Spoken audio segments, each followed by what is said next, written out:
Good evening, ladies and gentlemen, boys and girls. This is Todd McInerney, and this is a very, very special episode of the How to Be Unpopular podcast. This is episode number 71, and we have on the show quite arguably the best rollerblader in the world. This man, I'm going to list some of his achievements in rollerblading. 2002, he got first place in Atlanta IMYTA. 2002, he got first at the Detroit IMYTA. 2003, first place in the Puerto Rico IMYTA Final Four. 2003, second place in the Hoedown. 2004, first place at Barnburner. 2004, first place at the LG World Championships. 2004, first at the Hoedown. 2005, second at the LG World Tour in Munich. 2005, first place at the LG World Tour in Paris. 2005, first place at the LG World Championships. 2005, first place at Barnburner. 2005, second place at Hoedown. 2006, first at Barnburner. 2006, first at the SDSF Open. 2006, first at the Australian Championships. 2006, second at the Asian X Games. 2006, first place at the Asian X Games Best Trick. 2007, second at Barnburner. 2007, first at the LG World Championships. 2007, first at Hoedown. 2007, second at the Asian X Games. 2007, first at the AIL Worlds. 2007, second at Bitter Cold. 2007, first at SDSF Open. 2008, third at Bitter Cold. 2008, first at SDSF Open. 2009, gold at the X Games in Shanghai. 2010, first at Bitter Cold. 2011, gold medal at the X Games in Shanghai. This guy has appeared in some of my personal favorite videos. He had an awesome section in Drip Drop. He appeared in Leading the Blind. Some of rollerblading's most influential videos. And he recently got the world record for the longest jump ever landed on rollerblades at 30 meters. So, without any further ado, let me just have a sip of Golden Drock. It's Friday night, and Todd is stoked. I've been pacing around for the last 2 hours. We're about to call Chris Haffey.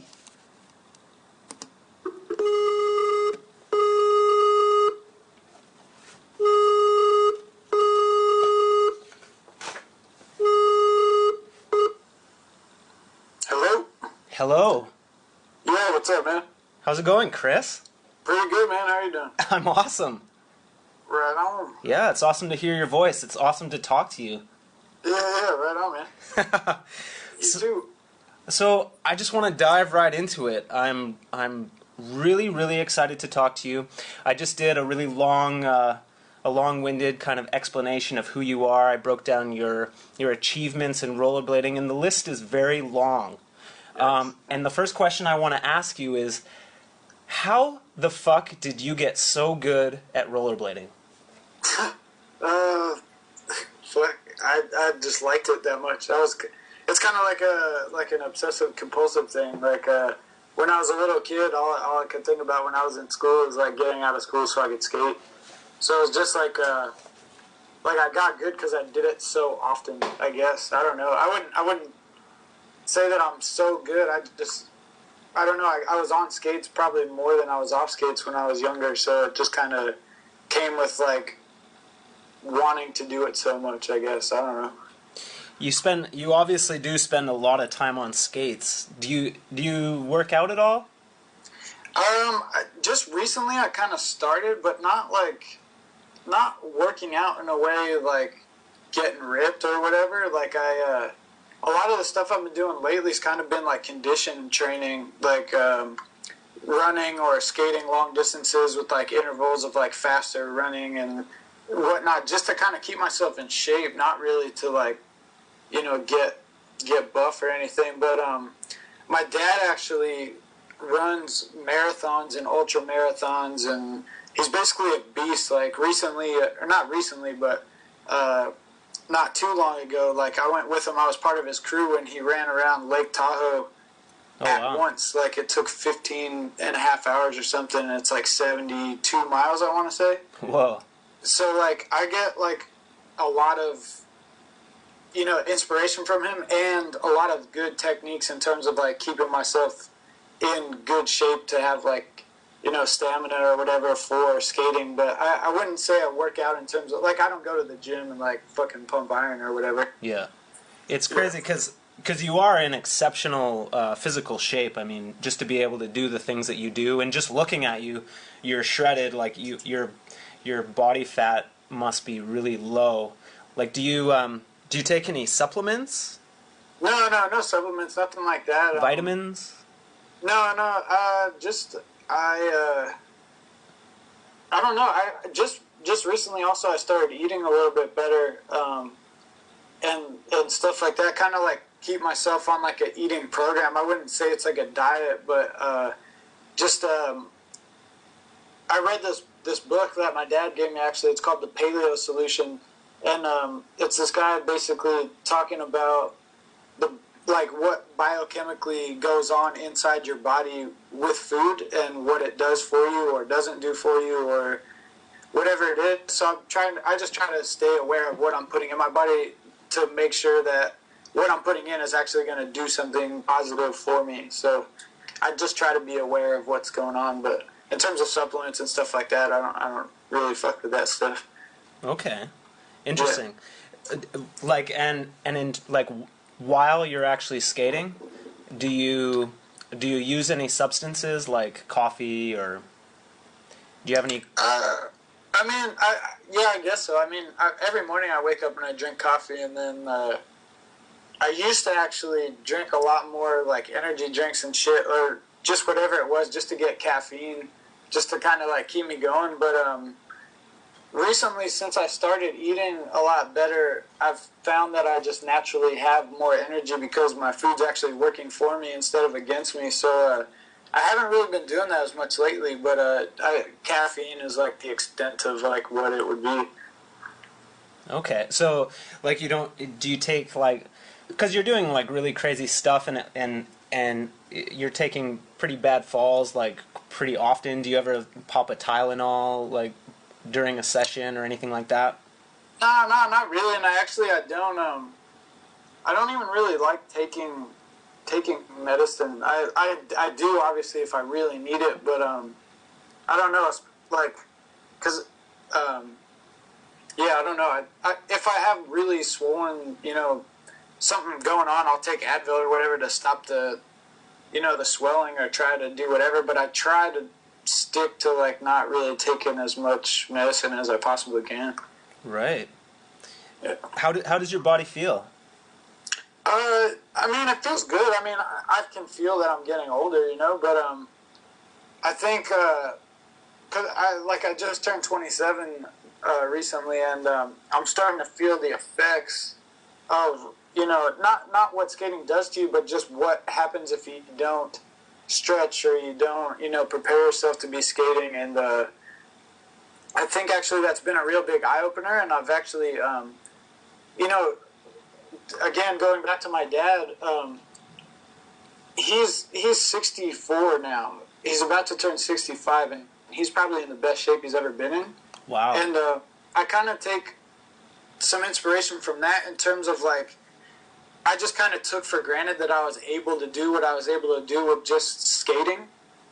But I think I realized recently that if I actually take care of my body outside of skating, that when I'm skating I can actually, get stronger. So like from where I'm sitting now, I feel completely confident that I have, plenty of years left of skating on the same level that I have been, or if not a little higher for a small amount of time, and then kind of, plateauing there for a bit. But I mean, I feel like I'm getting older, but I feel like as long as I'm aware of that and do the necessary things to sustain what I'm doing, that won't be a problem at all.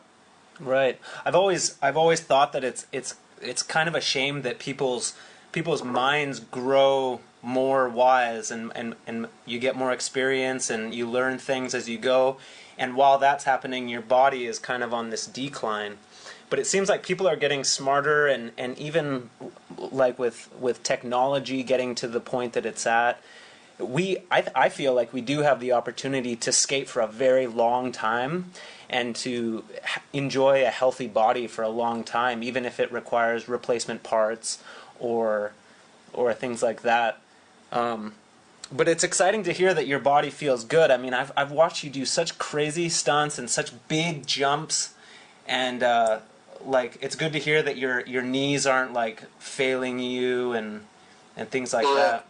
Well, I think a lot of that too has to do with the fact that from early on, any time I'm injured, I make sure that I'm like 100% healed before I get back on skates, and I think that has a lot to do with it because I've seen a lot of people take a sprained ankle and turn it into like a fucking lifelong problem by not staying off it long enough. So I don't know. I think it's just really listening to your body and making sure that like when you do get injured, you get yourself healthy before you get back to pushing yourself. And as long as you do that, I think you can continue to push yourself for quite some time. Totally. Like, do you find that painful? Like when you can't skate, is it really tempting for you to go out? Like, do you sit there, you get agitated, kind of bored when you can't skate, or is it pretty easy?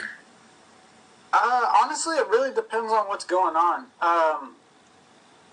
At this point in time, I honestly don't skate as much as I used to, and I think a lot of that has to do with the way my schedule works. I'll be out on the road, for months at a time, skating almost every day, and then when I get home, I'm so burnt out that I just want to chill out for a while, so I end up not skating for, weeks at a time sometimes, and I think it really depends on what part of life I'm at. One time I went to Europe, though, for instance, and I got, like, destroyed the first day I was there. And I was there, I think, for 2 weeks. I couldn't skate the whole time, and I was losing my mind. Like, wow. Just because, like, that's what I was there to do, And, like, we were at these cool parks, and all these kids came out to see us and whatever it was. And, I enjoyed that atmosphere, and I like skating, with people that are coming out to support what you do. And it was driving me pretty crazy not to be able to skate at times like that, for sure. Yeah, I can relate to that. That's painful. Do you have a day job, or do you make your living like totally from rollerblading? Yeah, no. At this point, I've been lucky enough, and blessed throughout my life to be able to actually live off of skating. I do a lot of random shit though, like, and it always just kind of seems to work itself out. And I'm not rich by any means, but I mean, I feel like I'm rich in experience of like the types of things I get to do on a regular basis. So, it's pretty easy to, not have the money to do everything I would like to do or everything I'd want to buy or whatever, because the things that I do get to do outweigh that by so much that I'm, willing to get by doing what I love. But I mean, just recently I did like some random stuff, stunt doubling in LA.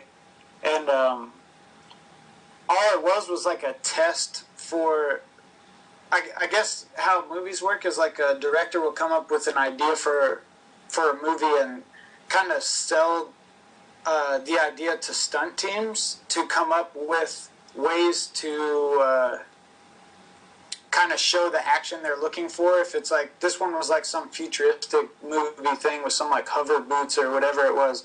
So I like did some stuff with this stunt team where all we did was film stuff in a skate park for a day. Like they rented out a skate park and we went in there with like some fake guns and like just did like some chasing stuff.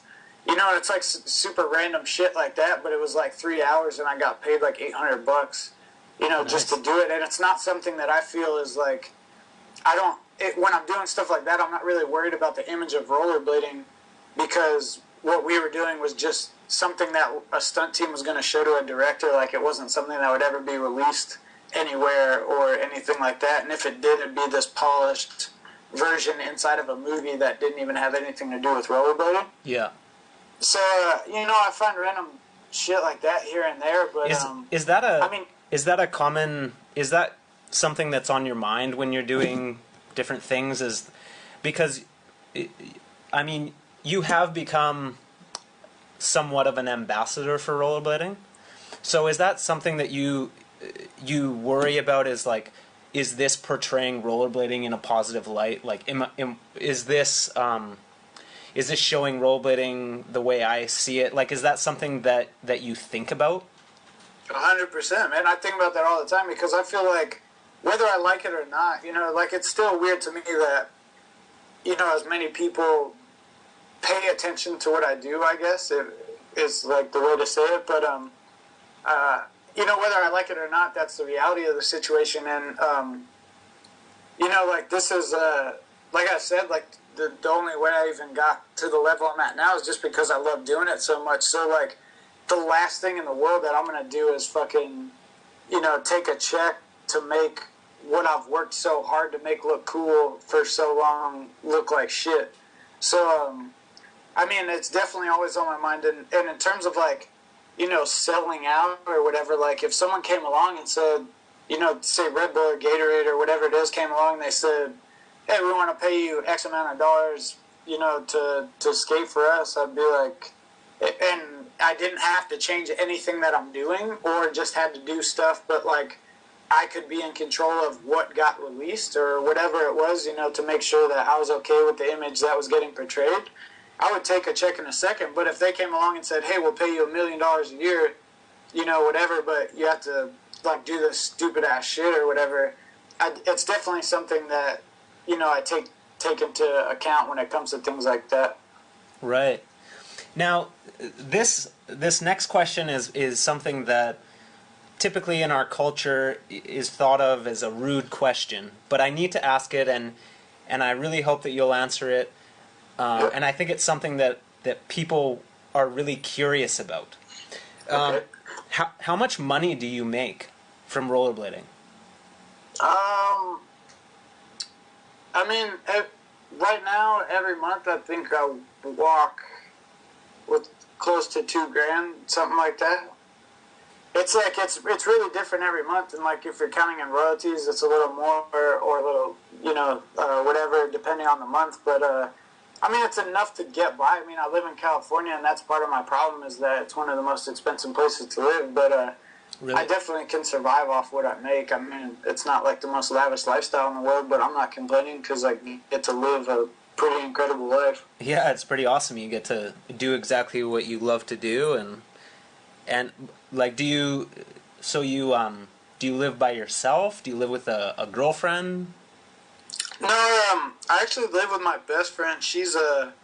I've known her since, I don't know, I think I was like 13 or 14 when I met her, but I actually moved out with her when I was 19.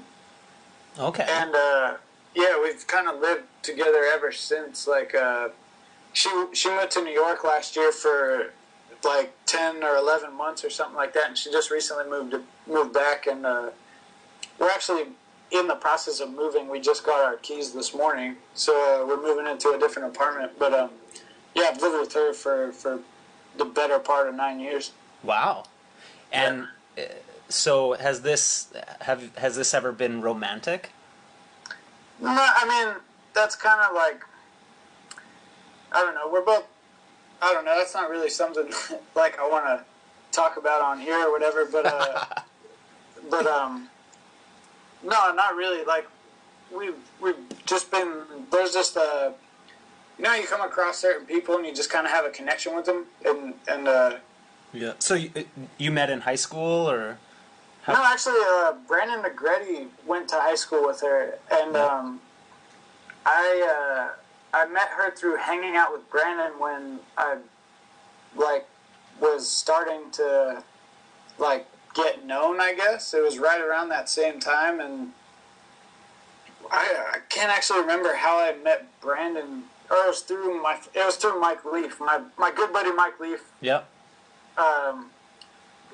Started talking to this guy that was doing a clothing company from somewhere, and Brandon was filming for him, or I don't remember the details, but essentially I met Brandon Negretti through Mike Leaf, and then started hanging out with Brandon a lot, and he started filming for us.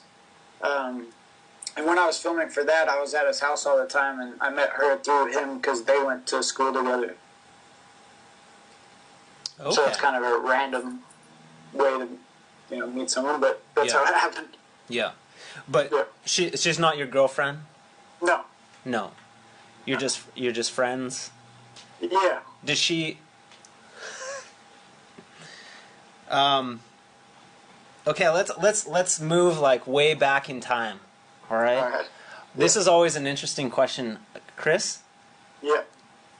How did you get into rollerblading in the first place? The first pair of rollerblades I got was when I was like fucking probably 4 or 5 years old or something like that. Like right when rollerblades first came out, and I always just like cruised around on them or like used them like to play roller hockey or whatever it was. And then I moved to Atlanta. Sorry, you said 4 or 5? Yeah, probably. You were that young, eh? I was born in 85, so maybe I was 6 or 7, something like that. So sorry, whenever when first rollerblades came out, like 89 or 90 or something like that. So 85, you're 26? 27. I was born 27. In January, so yep. Yeah. You're 27. So you started rollerblading when you were 4. Maybe. I mean, I have pictures of me sitting on a skateboard with quads on when I was like, I don't know, probably like 2.5 or something like that. Like, wow. That's how at that point in time, I was living in Massachusetts, and we had like a carpeted basement that was kind of like the thin carpet you could kind of roll on, but you can't really get going too fast. Yep. And my parents would kind of skate me around the basement to get me tired so I'd actually go to sleep because I had so much energy when I was little, I guess. So I've been on skates in one form or another for as long as I can remember. But in terms of like actually skating, grinding, and all that stuff, I was playing ice hockey living in Atlanta, and I actually had a pair of tarmac CEs that I bought just because I liked the way they looked. Nice. They were like the skates I had just because I thought they looked cooler than the other ones. And then did they have the bridge grind plate? Definitely had the metal bridge grind plate on there, all that good stuff. Nice. And one of my other friends had the same skates, and he told me one day he was going to the skate park, and I was like, "What the hell is a skate park?" Like, but whatever. And he brought me to the skate park. And that was pretty much it. Like the first day I went, it was like crack, like, and it was a wrap after that. Like that's all I could think about. And then a couple years later, we moved back to California, and ice hockey kind of wasn't an option. So I kind of lost my passion for that. And, sorry, I have a couple questions. Yeah. I imagine that you were really good at hockey. Were you one of the stars on the ice? Like, were you? Because I mean, you're so good at skating. I just picture you being like a force, like on the ice rink. Were you? Yeah, I guess I was all right. I mean,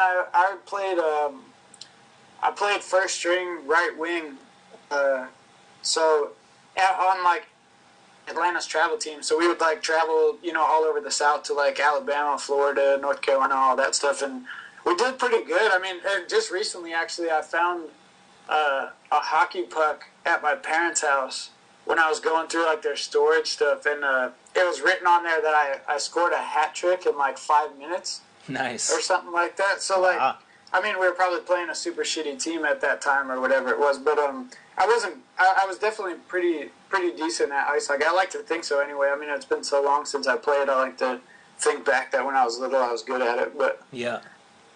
I find that that's like a common thread amongst people that are naturally really good at rollerblading.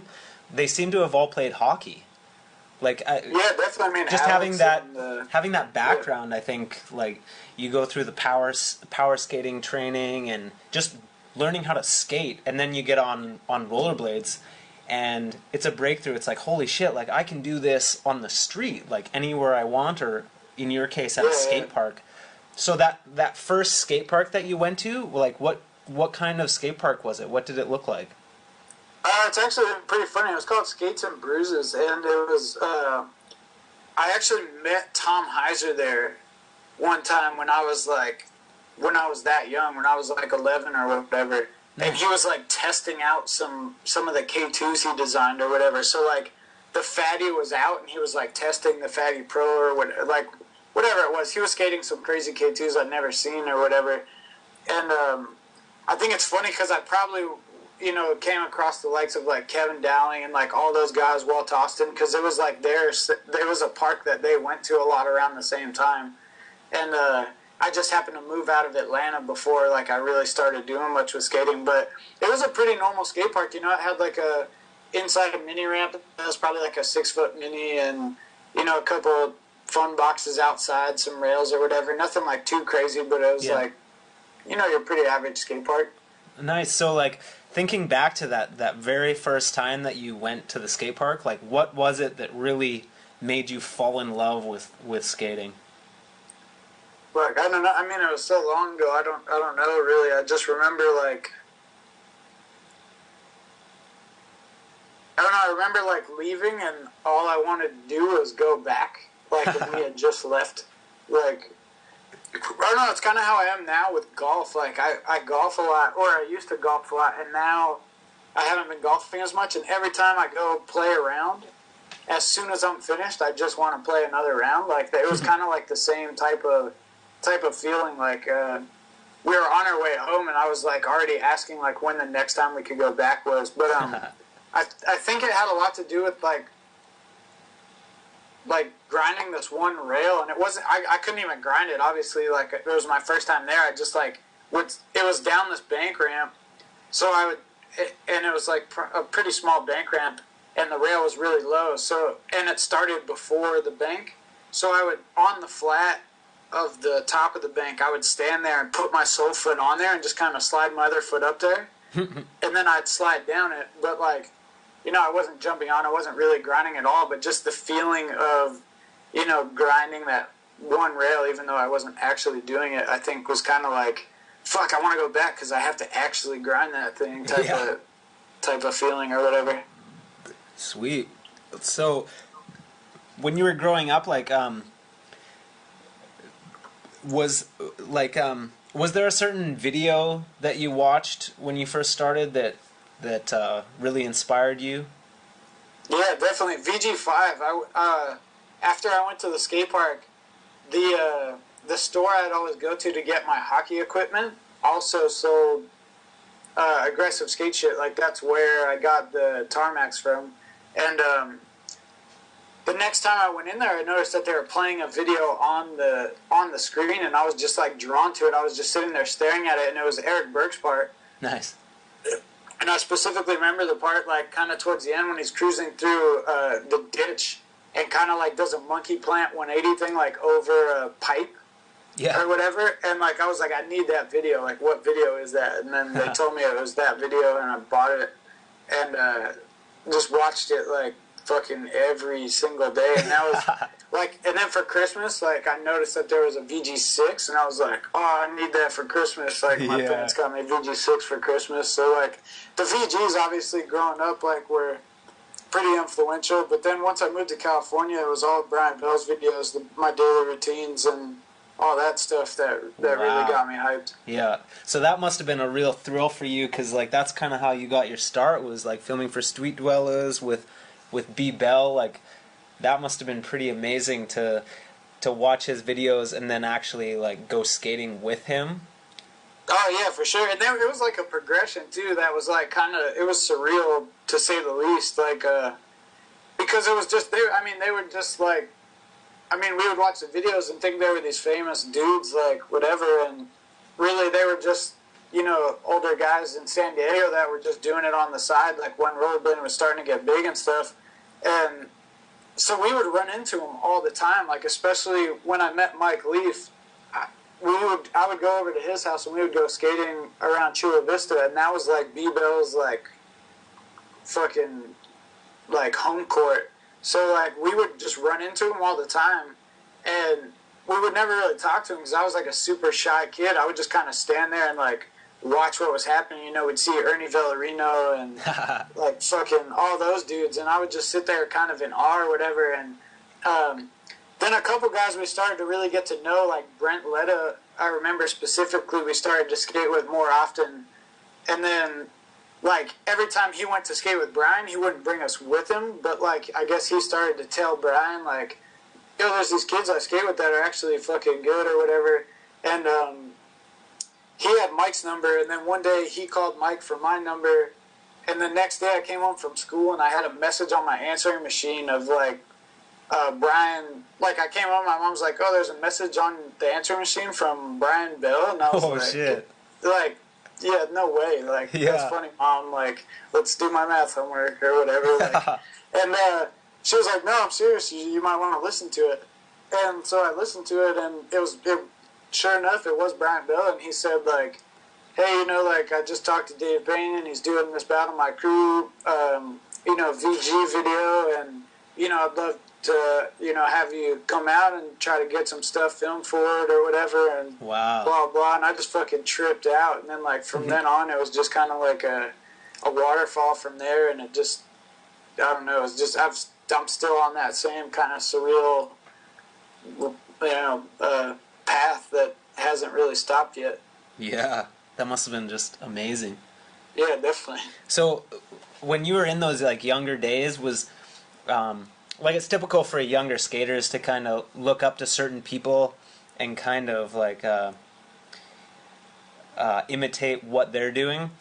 Yeah. So was there any skaters at that time that you were watching that you imitated or, like, really idolized? Yeah, definitely. I mean, like, I mean, Shima, for one, was, like, I remember specifically one time my dad used to take me to, like, NIST contests, and I was living in California at this time, so we drove to Phoenix for the Phoenix NIST, and I got, like, the brand new Team Paradise catalog, like, while I was walking around or whatever, and then I saw Shima wearing, like, that Bad Attitude Equals Good Wheels shirt, or, like, the Meat is Murder one. I can't remember which one it was, but it was a brand new medium shirt. Nice. And I literally ordered it from Team Paradise from the hotel that night. Like, dude, I need that fucking shirt or whatever. So, like, I mean, Shima was a huge influence. Obviously, Brian Bell and, like, all the stuff he was doing in San Diego. I mean, a bunch of guys. John Elliott. Like, I ran into him a couple times, too, when I was, like, the littlest kid, and he was always so cool to me.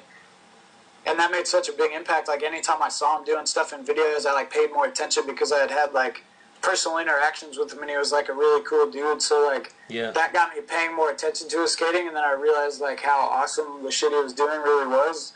So, like, he was a big influence, and just all the San Diego guys, you know, Louis, Robert, Eric, like, I mean, the list goes on from there. It's pretty ridiculous what I grew up around in terms of, like, legendary skaters. So coming out of San Diego, there's a lot of people to look up to. Yeah.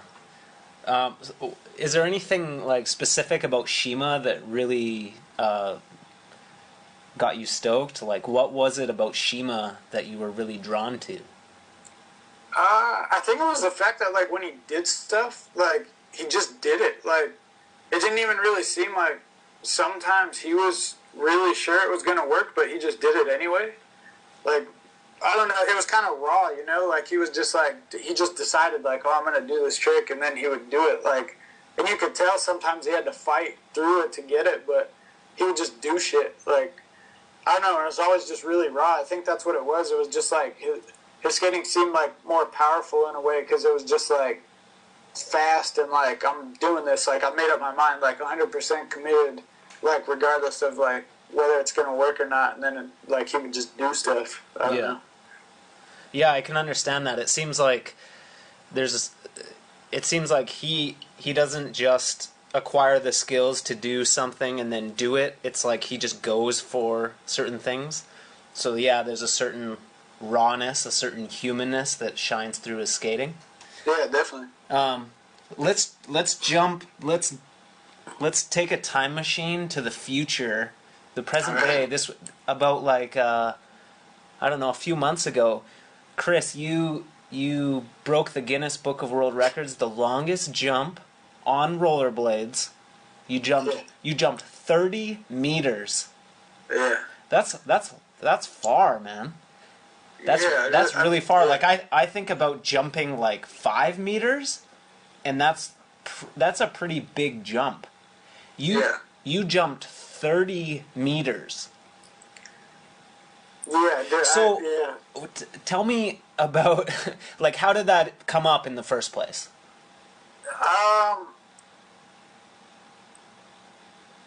Fuck. I mean, like, did someone the guys at Feast hit me up, and they basically said, like, we want to set up an event for this to happen. Are you down to get involved with it? But I have a sneaking suspicion that they're, coming to me with that had something to do with the fact that I was a little bit outspoken about what Ty had done, and right. So maybe sorry, the guys at Feast, like for the listeners who don't know what Feast is, like what is Feast? So Feast is a pretty big organization actually in France. They're based out of South France in Montpellier or Marseille.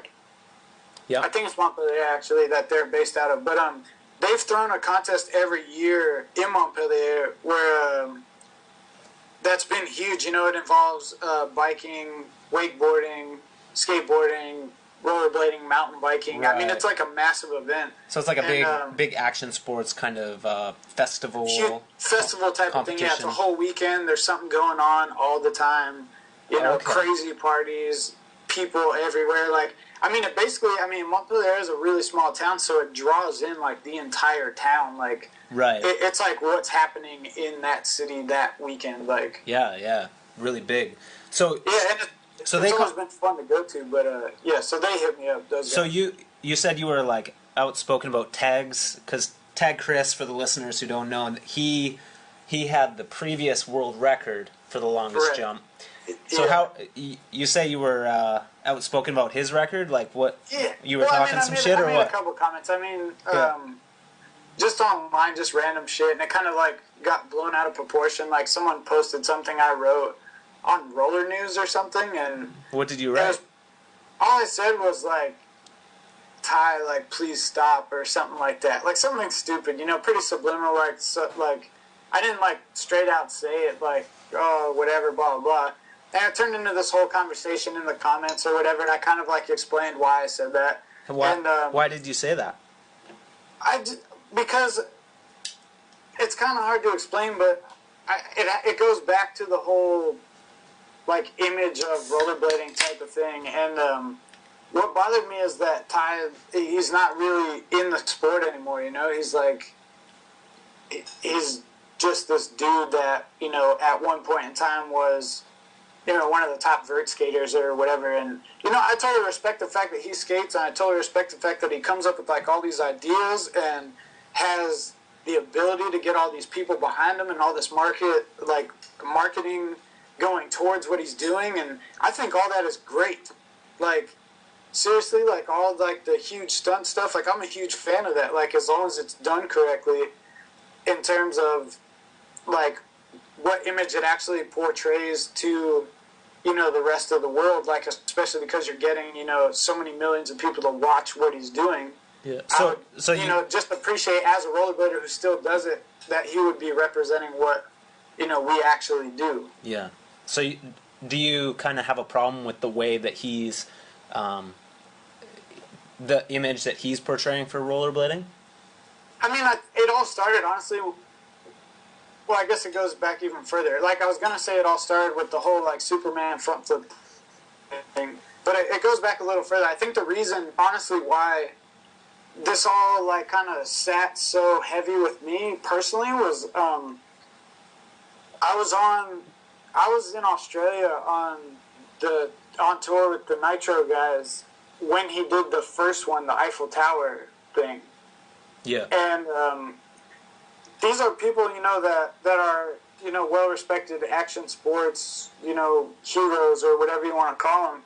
And, like, I've spent, like the last 2 months with them, training and doing the show. And, like, I feel like at that juncture, even when I came in, I feel like I was respected, but at this point in time, I feel like I was a well-respected peer to them in terms of, like, whatever, having their image of rollerblading maybe changed a bit from what they thought it was. And as well as realizing that rollerbladers all aren't just, like, a bunch of stupid kids that are, whatever. Like, so one morning I wake up and I see that on the news in Australia, him jumping off the Eiffel Tower.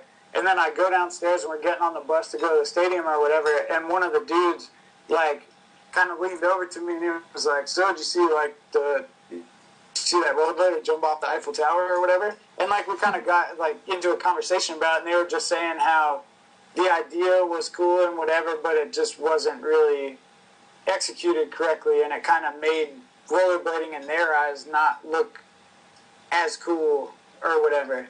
And this is coming from people that have been telling me that they're thinking rollerblading's cooler now that they've seen what people are really doing, type of thing. So that's kind of where it started, and it kind of planted a seed in my brain that, like, what he's doing is reaching a lot of people, because these are, like I said, like, well-respected action sports heroes or whatever, and they saw it, and it, like, had an effect on what they thought about rollerblading as a whole. Right. So that's kind of where it started. Then, when he got the long jump thing going, I was like, oh, that's actually pretty cool. As long as, like, he just gets it done right, that could turn out really cool, especially if he gets just as many people, to watch this one as he did the last one. It's kind of like redemption or whatever. And then the whole Superman front flip thing came out, and I watched this training video, and he was padded up like a hockey player. And I was just like, fuck, like, he's at it again. So I just kind of, like, out of frustration, I just wrote, like, please stop. Like, that was it. Yeah. And then, like, the dude at Roller News, like, took that and put it there. And obviously Facebook is, like, a, public forum. So it wasn't that I minded that anybody saw what I said. I just minded that it had nothing to do with news. Like, that's not Roller News at all. Like, the fact that I would say that, like, in my head, I don't know. So that kind of got me pissed off, and it kind of rolled into this whole thing and whatever. So they hit me up to do this whole world record thing, and I just have a feeling that maybe some of all of that mess that came out of that is what kind of got them thinking that I might be down to get involved with it. Right. So is that something that motivated you to do the long jump? Was the fact that you didn't like, or you don't like the way that Tag Chris's shit, like, comes off? So you kind of wanted to do it right, and you wanted to beat him at his own game, and do something that the whole world would see on that level. Like, did your distaste for Tag Chris's take on everything and the way he executed things, did that motivate you to do the long jump? I mean, I guess. I mean, not really, because, like, it wasn't something that I saw this and I was like, fuck, I gotta get something going. Like, I have to make sure that people see rollerblading for what it is, whatever. It definitely gave me motivation to accept the challenge that someone brought to me. But these guys basically said, like, hey, we can set up this event. Like, we want to see if, like, you can break his record. And, like, and it's funny because this is coming from people in France. And I think Johan, who's one of the main organizers of the feast as a whole, is a rollerblader. Yeah. So I think as a French rollerblader at that, he wasn't very happy with how we were represented by what he did, especially in France, because I guess over there, like, the shit that he did was, like, fucking everywhere, like, you couldn't turn on the TV the day that happened without seeing it on the news or whatever. So they brought it to me, and it definitely gave me motivation to say, like, yeah, sure, fuck it, I'll get on board and see what we can do. But I mean, when they first even brought it to me, though, I had my hesitations. I said, like, first of all, like, I've never jumped that far. Like, I don't know if I can do that. I don't know if I can represent skating well doing that, because I've never done it. So this is something that I'd want to test, and I definitely would need, like, a off ramp that's different than any other takeoff ramp, because I'm not trying to go high, I'm trying to go far, whatever, blah, blah. So we shoot the shit for a bit, and basically they were like, this was at the very end of August, and they basically said, we want to do the event in December. And when they said that, I was like, well, I don't think this is possible because, you know, there's no way I can test it or whatever, or figure out that it works before the date or whatever. And they're like, oh, well, what if we build your ramp in 2 days and fly you to France and test it to an airbag? And I was like, wait, what? And they were like, well, you gave us, like, dimensions for a ramp. We have an in-house ramp builder. We can build the ramp that you want in 2 days and have you here when it's done. And then, obviously, we don't have time to build a landing ramp because that's a way bigger project than building a launch. Yeah. But we do have a massive airbag that you can test it into. Nice. And so this was the video online that everyone saw of you, like, testing the ramp? Yeah, exactly. Yeah. So I went out there. That's what happened when I was there. And, like, I was kind of bummed, honestly, when I saw it. Like, when they released it, I understand why they released it, because they had to build hype for the event that was happening or whatever. But if it was up to me, you know, I wouldn't have ever even, like, really shown that, because, like, testing that to an airbag isn't really what, you know, I wanted to do. I would much rather have a real landing ramp start, you know, 5 meters away and keep pulling it back and realize, like, okay, well, if I pull it back a meter, I have to go this much faster, so with each meter I'll go that much faster. Yeah. And, like, test it to a real landing, because, trust me, hitting an airbag, you know, going that fast does not feel good. No. The other thing, too, was what sucked is I got really comfortable with the launch. Like, my original plan was that I wanted to 360 it and go at least into the hundreds or whatever, and I felt like with the setup I had... What do you mean, into the hundreds? Well, into the hundreds in terms of feet. Like, I think I went 98 feet or something like that. Oh, okay. And, like, because my whole thing was, like, if this was a project that came out of nowhere, I would be totally... you know, pretty happy with how it went down. But in terms of, like, people knowing that I was not talking shit, but was outspoken about how Ty did it, I felt like I didn't back up what I was saying. And that's what really kind of stuck with me, is, like, I hold myself kind of to a standard as it is.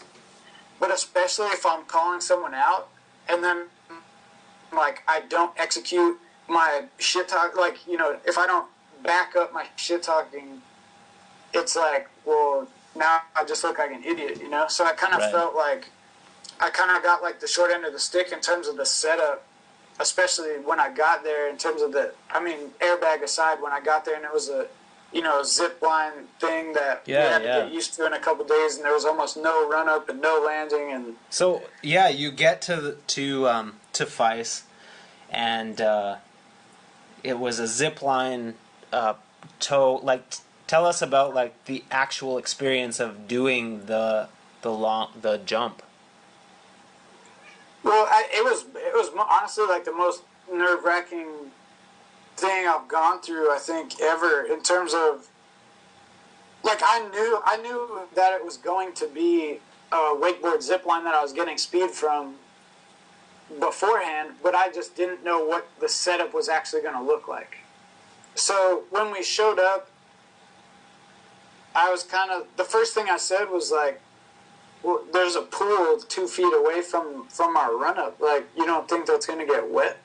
And they're like, no, it should be fine. And then, so we lost an entire day because obviously when the wakeboarders jump in, you know, the run-up got wet.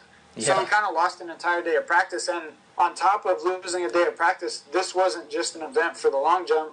Roman and Aragon and Frankie and Matthias were all learning how to hit a ramp that big in general. So it was almost more important for the show's sake that they learned how to use the zip line to hit, you know, a 40-foot gap.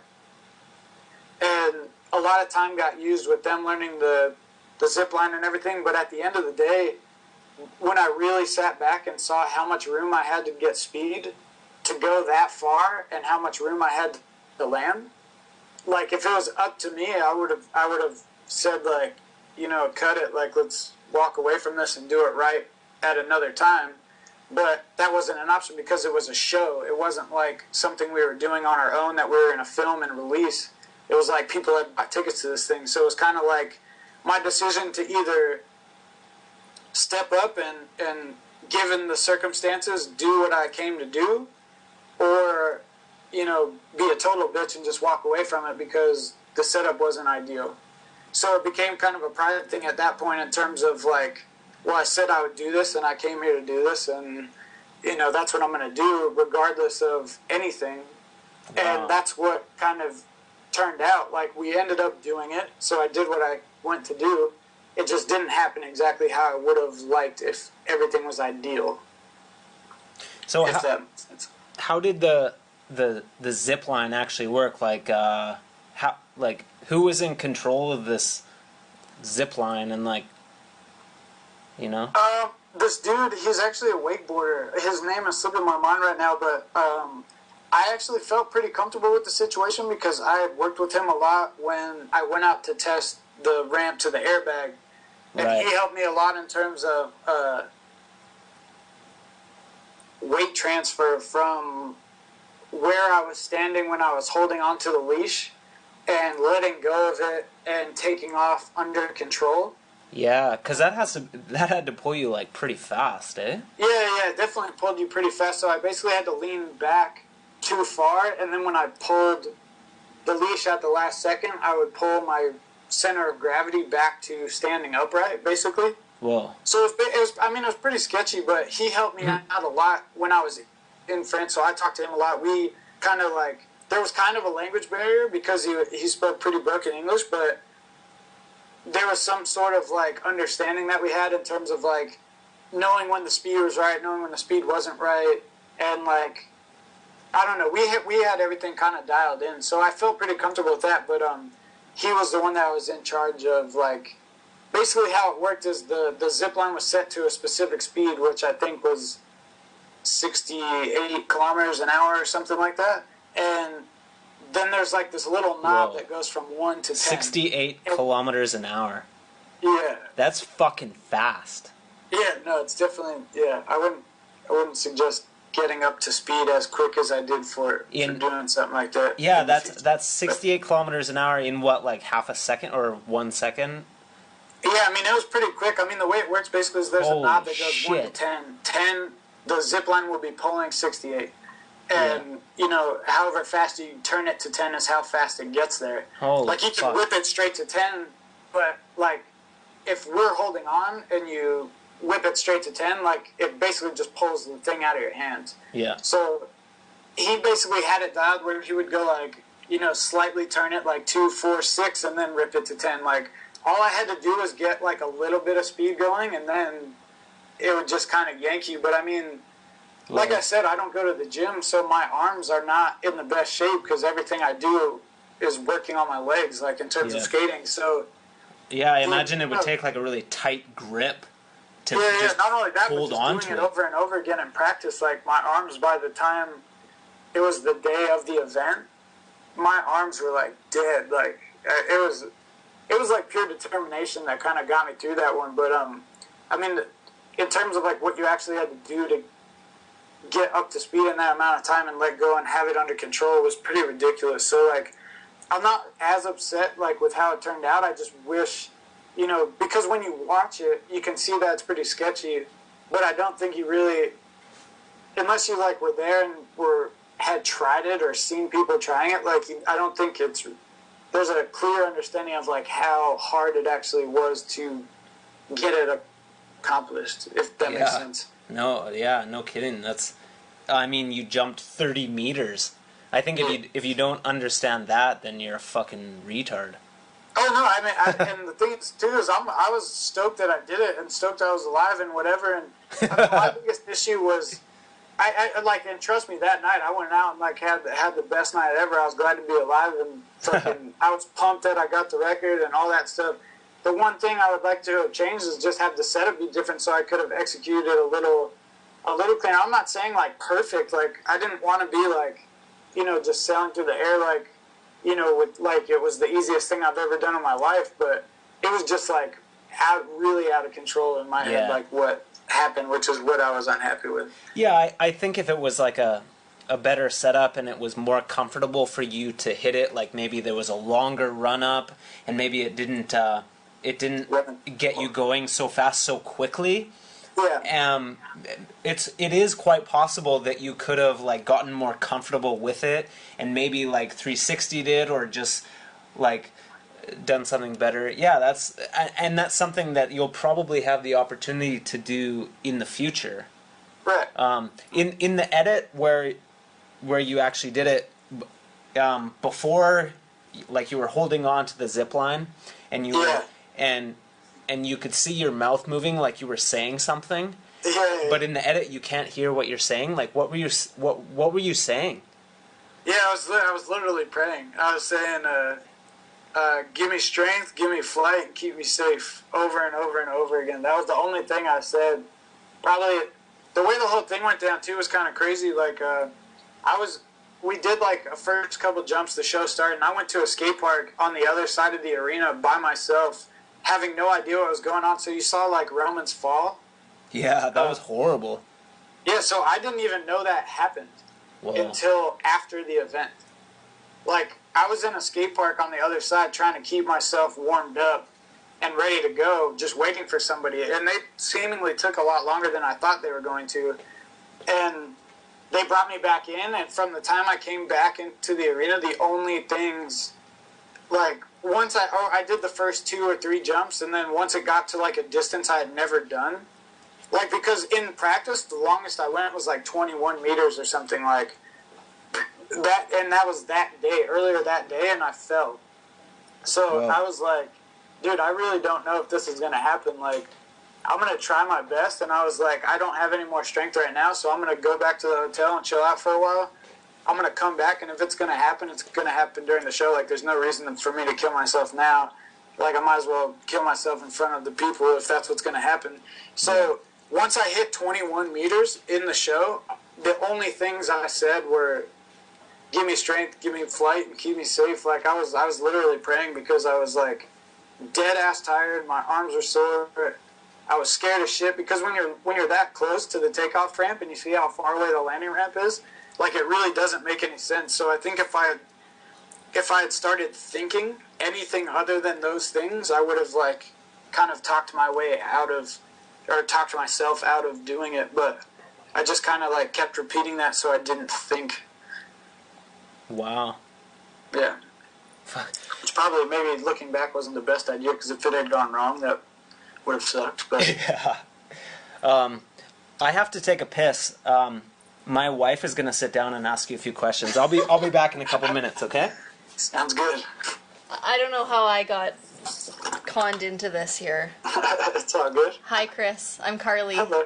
Hi, nice to meet you. Nice to meet you, too. I was just creeping you on Facebook.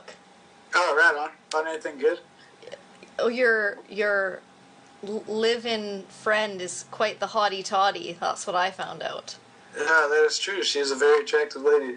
My. Yeah. I don't know. Todd has like a list of questions to guide him, so I don't really want to steal from it, but Alright. one of the ones on the list is something I was wondering. Okay. Because Todd, of course, is starstruck. He's talking to Chris Haffey.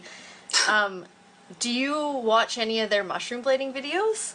Yeah, definitely. I've seen, I haven't seen anything super recently, but I've definitely, I pay attention, or try to pay attention to everything that's going on. Like I said before, I have a pretty, I just like rollerblading a lot, so I pay attention to what's going on with it. So I definitely pay attention to everything that, is happening, and they're definitely doing some cool stuff up there. Yeah, they're crazy for sure. I was going to ask you what you thought of if you'd seen their most recent video. They did this one called Wacky Mode. I haven't seen that one. Oh, it would have been interesting to get your opinion, just because it got a lot of criticism, and you were talking about roller news. The infamous roller news that allows people to hide behind anonymity and make all sorts of comments. That's like a joke, in my opinion. Yeah, I don't know how I feel about that, because it just, I think Joey and Todd are really open to different criticisms, but it's really unfortunate that people don't form, I guess, educated and sort of clear opinions. Yeah, that's the biggest problem with that website is everybody just goes on there and just fucking lets the floodgates down, and seemingly for no reason sometimes, with no purpose behind what they're saying and no facts to follow up what they're saying. And I learned a long time ago not to read into any criticism that comes on that website because it just breeds negativity everywhere. And like, if you feed into any of it, I mean, you're just doing yourself a disfavor. And in terms of what I've seen from what they've done, they're very true to themselves, and they just do what they feel like doing, and that's what skating's about, is just doing what you feel good doing. So I mean, if kids have a problem with that, then fuck them anyway. Like, so yeah. I wouldn't read too deeply into any of the stuff that people are saying on that site. Yeah, I have a hard time just being the outsider. I mean, I by no means rollerblade, but I mean, before I dated Todd 6 years ago, I was friends with Joey and watching, and I was always following stuff on the net, and I just have a really hard time specifically with roller news because somebody works really hard to do something with whatever art form they're doing, whether it's like grinds, big gaps, airs, or being more stylistic and creative. And so for me, it's really difficult. I feel like lately, even with their last video coming out, I was saying to Todd, like, you should be more careful with what you put out, and like, look at what these people are saying. And he sort of done what you have done, in that he doesn't look too much into the feedback, but as the friend or the girlfriend or the wife of somebody who's doing it, I find it really difficult. Like, I want to go on there and set them straight. Yeah. But anyways. No, I can definitely understand the feeling behind that. But I mean, in terms of like getting on there and trying to set anybody straight, first of all, you see in most of their original posts that there's not a very educated critique going on. And like, if you're trying to just sink to their level and set them straight, like, they're just going to come back with an even more uneducated blabber of whatever. And so you just, like, I don't know, I've been in a position for quite some time where people talk about, not quite some time, but, you know, especially over the last couple of years, where people, you know, talk a lot about almost anything I do that's public. Right. And if I paid attention to everything people said and let it affect, like, how I thought about what I was doing, like, I wouldn't be where I am now. So I don't know, you just gotta take it with a grain of salt and realize that some people have nothing better to do than sit in front of their computer and talk shit on every video that goes up on that site. Yeah, that's true. Well, this was a really good counseling session. That helps me. No problem. Anyways, Todd's back. I'm going to go back to creeping you on Facebook. Sounds good. Chris. Yeah. I'm back. I peed.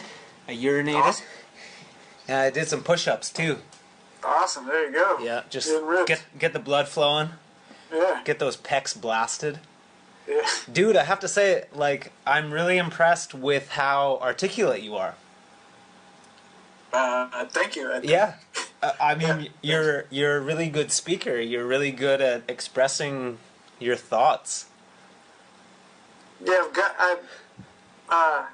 Yeah, well, thank you. I mean, one of the things, my good friend Trudy that lives with me, she's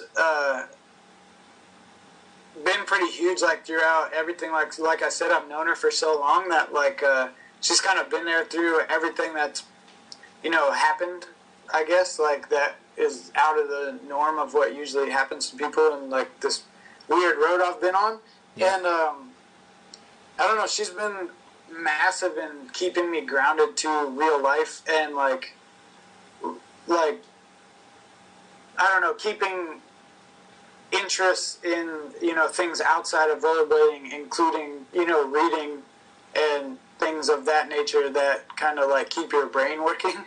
Yeah.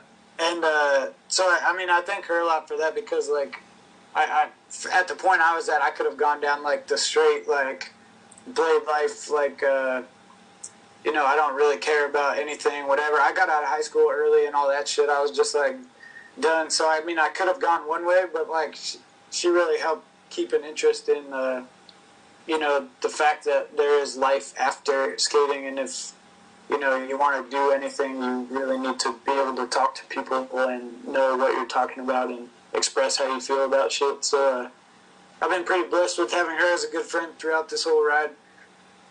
Yeah, the female brain is a very important thing to have around. It's a very important influence. Agreed. Yeah. So the next thing I want to talk about is something that I've loved that you have been creating. It's these games of Blade, and you've done one with Aragon, Farmer, and Stockwell. Yes. And you've lost all three, but no one's counting. Don't worry about it. Yeah. These are extremely entertaining. Like, I love them. I think my favorite was the one with you and Farmer. And I think the reason I love it so much, the one with you and Farmer, you did everything switch. Yeah. And so a lot of the tricks, like some of the tricks look really good, but a lot of the tricks looked like really awkward, and you missed a lot of tricks. And but that edit, the one with you and Farmer, was so entertaining. There's something so amazing about seeing the imperfections, and like, you guys are like two of the best rollerbladers in the world, and to see you guys like miss tricks and land tricks but like kind of awkwardly and just get the job done, like, there was something in that showed so much humanity and so much rawness. Like, it was so entertaining to watch. Yeah. So I just have to give you credit for the Blade edits. I love them. I love them. And a lot of the people that I've talked to have just like really loved those edits. Like, they're so entertaining. I've gotten like a lot of good feedback from everywhere about all those. So I'm glad that they did the job I was wanting them to do, and people are enjoying them and not just wondering why I'm putting out 11-minute long videos with not as much skating as most people would be looking for, I guess. No, they're so awesome. They're so awesome. I love them. So who's next? Like, do you have a plan for the next game of Blade? I do have a plan, and honestly, I've been pretty disappointed, in myself in terms of production and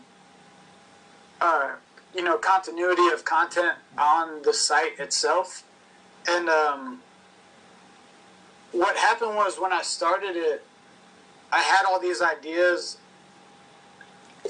and filmed a majority of them before I even launched the site. So I had like all these videos in the pipe, just ready to go up whenever I felt like, things were lacking and I needed like to draw some more interest back.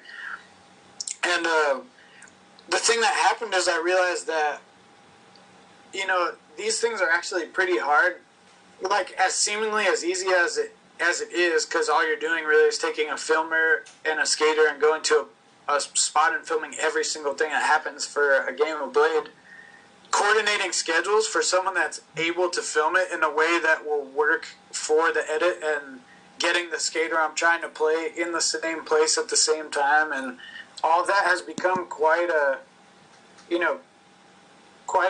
mission as of lately, and I'm pretty bummed on it. But I do definitely have some plans for what's coming, but I don't want to say anything about it because I don't know how near completion that is, and I'm not a huge fan of letting something out of the bag way before the end product is going to hit the shelves. Yeah. I suppose is a way to say it. Yeah. Yeah, but no, I definitely do have some plans, and I think they'll be equally as entertaining, if not more, because I've kind of learned with the ones I've done, like, what people are enjoying and whatever, and I just hope to keep being able to bring, some entertaining videos to the table. Yeah. Hopefully in the not so far off future. Yeah. Well, just so you know, like, those games of Blade are like super, super entertaining, and I, for one, really hope to see more. Like, those are definitely. super sweet. I got some plans, so they will be on the way. I just don't know when, but they are coming. Yeah. So my next question is, since the beginning, I mean, you have been on REMS. Right. You have a lot of skaters like go from skate company to skate company, and you like even since the beginning of that brand, like since Kato was making skates out of like homemade, handmade skates out of his garage or whatever, like you've been with that company for your whole career and for a very long time. Yeah. I have to ask, like, have you ever gotten offers from other boot companies? Because I mean, you're like one of the best in the world. Like, there has to be some companies that have like you've been out drinking or whatever, and they've said like, hey, like, why don't you come skate for my company? Has that ever happened? Yeah, I mean, a long time ago, a really long time ago, right around when like Randy and Lou were starting Deshi, I think maybe something came up, but like, the thing is that, as you know, the skate industry is a really small entity, so like everybody knows everybody and everything, and everybody knows that like with Kato and I, it's like a family thing at this point, like, and even, even a couple years into it, like, I mean, I think it all really started when Kato took a chance on this kid, that really had proved nothing up until that point, and he put a lot of faith in me, and yeah, like how old were you when Kato put you on Rems? Fuck. Well, I'm 27 now. It's 2012, and I think I got on in 2000, so it was 12 years ago. So I was 15. Whoa. Right? Is that right? Yeah, that's right. Yeah. Yeah, so I was around 15, I guess. Yeah, when holy the first, shit. We did the first kid. poster. Yeah, so I mean, like it became like a family thing pretty quick. Like when things started to kind of blossom, there was no like, at first, don't get me wrong, at first there was like a lot of different offers when I was like just this up and coming kid. Yeah. But at that point in time, I was like, well, fuck this. Like these skates are good, and this guy Kato, who was also my good friend at the time, put his faith in me and put the image of his company on my shoulders, and let me represent him, which was like a huge risk on his part. So like, as soon as someone else comes along, I'm not just gonna bounce on that. And so it became.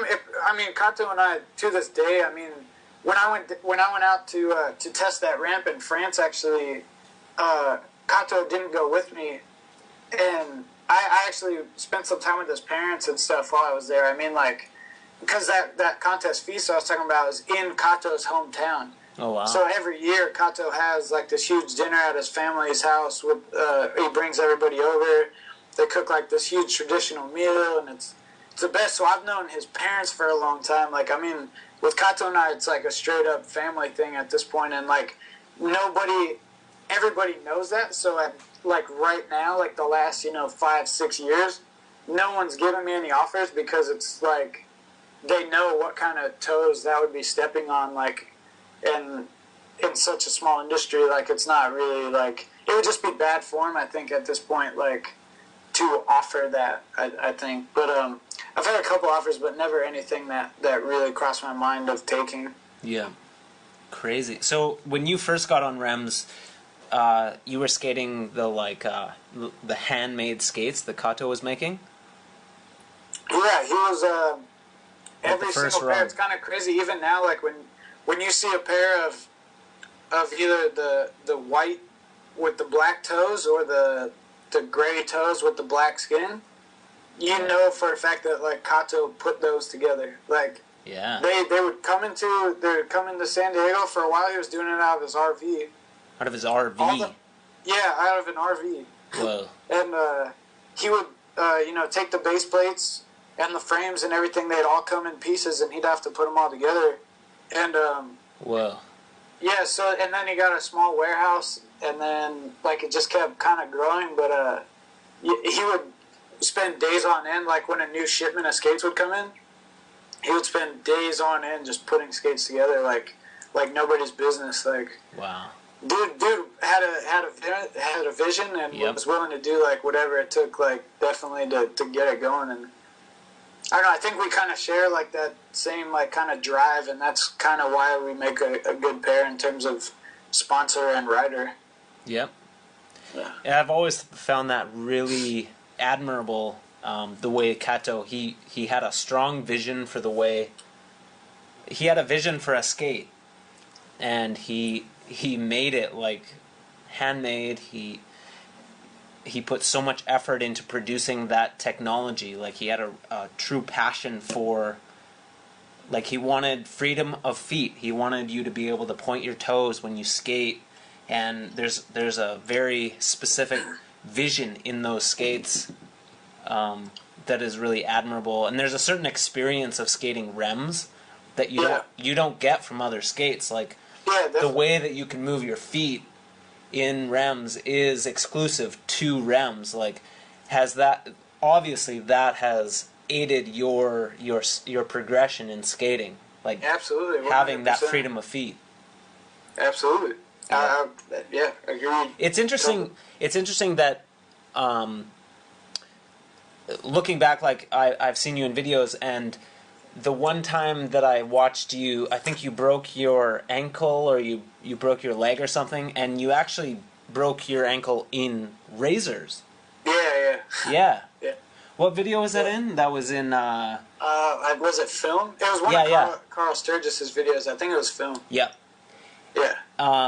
And that was the one like the only video where you've been skating something else. It was in razors, and a lot of people criticize rems for not having proper ankle support. And it's ironic that you broke your ankle in like a traditional cuff skate like razors. Yeah, absolutely. I mean, I think it's kind of funny, the whole ankle support, argument. I think it's, based on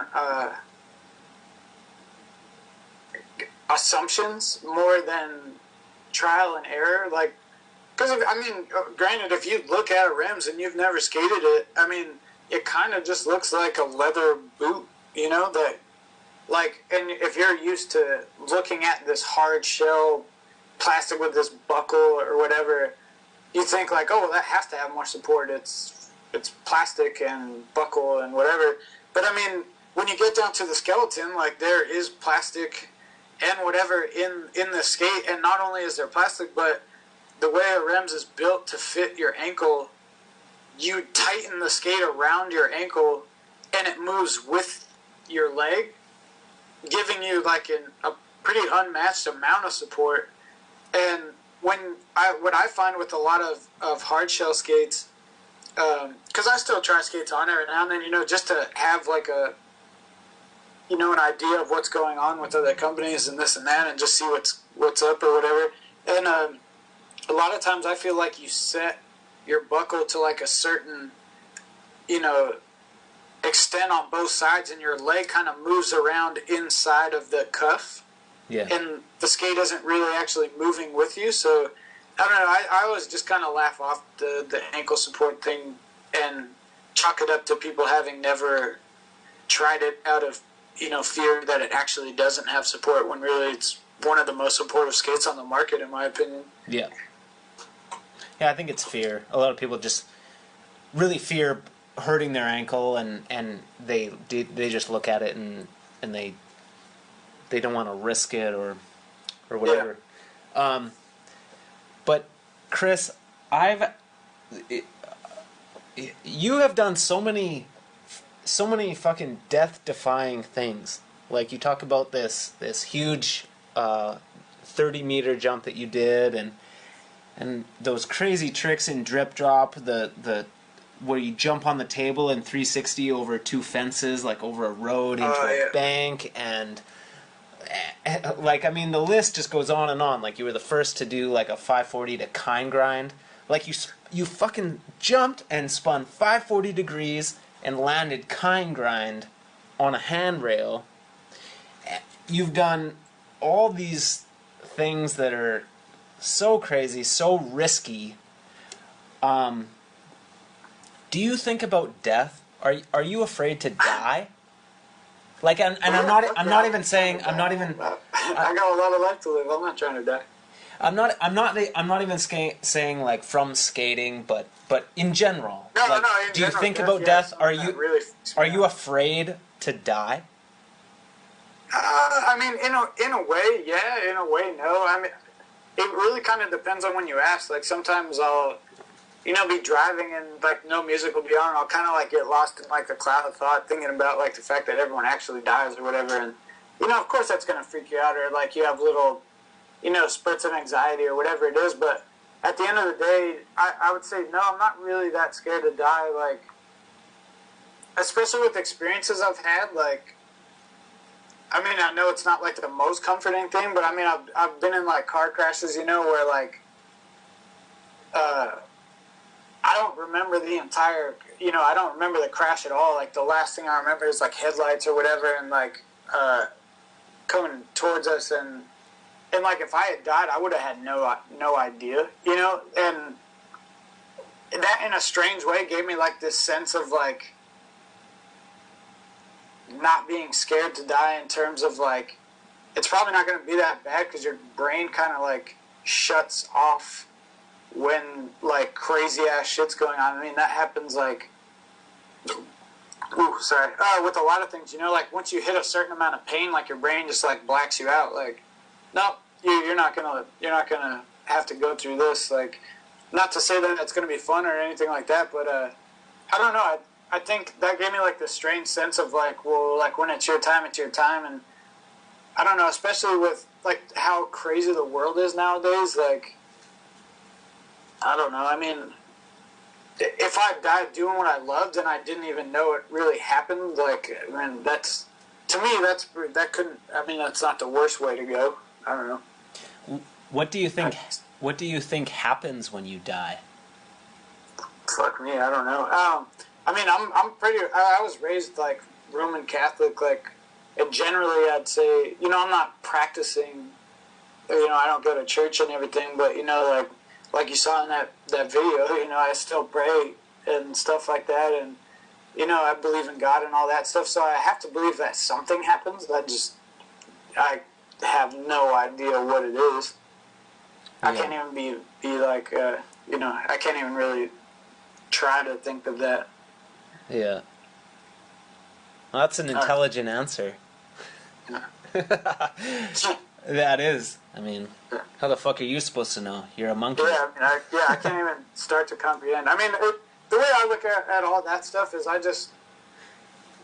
look at the fact that I've been blessed with, like, this crazy life that, like I said, I've never had a job. I get to do what I love, like, on a regular basis. I travel the world with my best friends and rollerblade. Like, whatever happens at the end of the day, like, I just think you need to enjoy your time here as much as you possibly can.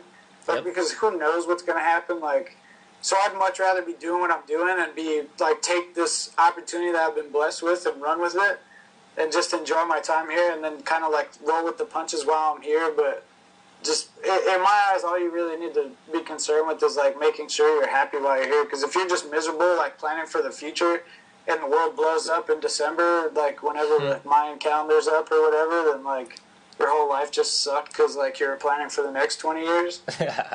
You know what I mean? I don't know. I just feel like the world is, like, a pretty crazy place right now, so the best thing to do is just kind of, like, have as much fun as you can, like, with the opportunities you have. So I'm just kind of trying to roll with that. Chris, you are an intelligent dude. I appreciate it. The shit you say makes sense. Thanks, man. I tend to rely on logic and common sense more than most other things. Fuck yeah. That makes a lot of sense. Just, know, it's temporary. You don't know what's going on. Just make the best of it. Enjoy it. That's good advice. Yeah, exactly. Something that a lot of rollerbladers experience is this kind of, like, people see them in videos. People, like, all I know of you, like, this is the first time that we have spoken. We've never met. Right. I've never, what I know of you is what I've seen in videos and in interviews or photos or whatever. Right.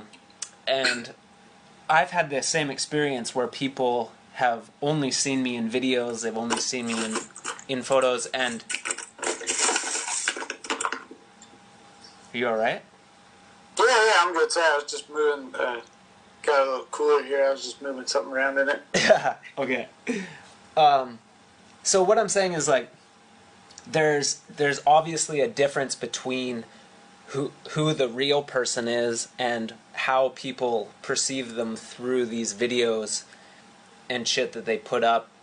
So my question to you is, how is the real Chris Haffey different from the Chris Haffey that people experience through videos? Well, honestly, that was where the whole idea of my website came from. Because I started kind of to realize a couple things. Like, one was that anytime anybody saw me, I was either in a video where I was trying to get all serious and film a part, or they saw me at a contest where I was getting all serious and trying to win some money to fucking keep eating. So, like, I start, and just generally when you're put on a level that people put you on, like, I'm not saying that I see myself on this level, but when people put you in a place where you're one of the best at what you do, if, like, you're serious all the time, they just, like, the general consensus is that all you do is skate and you just fucking, you're this training machine and whatever and blah, blah, and all this stuff. And I just started noticing that, like, I don't know, because I find it kind of hard to be yourself on camera when you're trying to accomplish something. And so what the whole idea behind the website was to show, one, every video I made was meant to be based on personality first, even the Blade games. And the Blade games especially were meant to show my friendships with other pro skaters that kids may never really realized were going on, and the interaction that we have as, like, real people, and as well as having some skating in there to keep them, you know, watching. But the whole idea was kind of to show really how people are, like, and really show myself, because, I mean, I think I have a pretty funny sense of humor. Maybe that's just me thinking I'm funny, but I just felt like no one knew that side of me. Like, the people I know knew that side of me or whatever, but I felt like doing the games of Blade was a way to get people,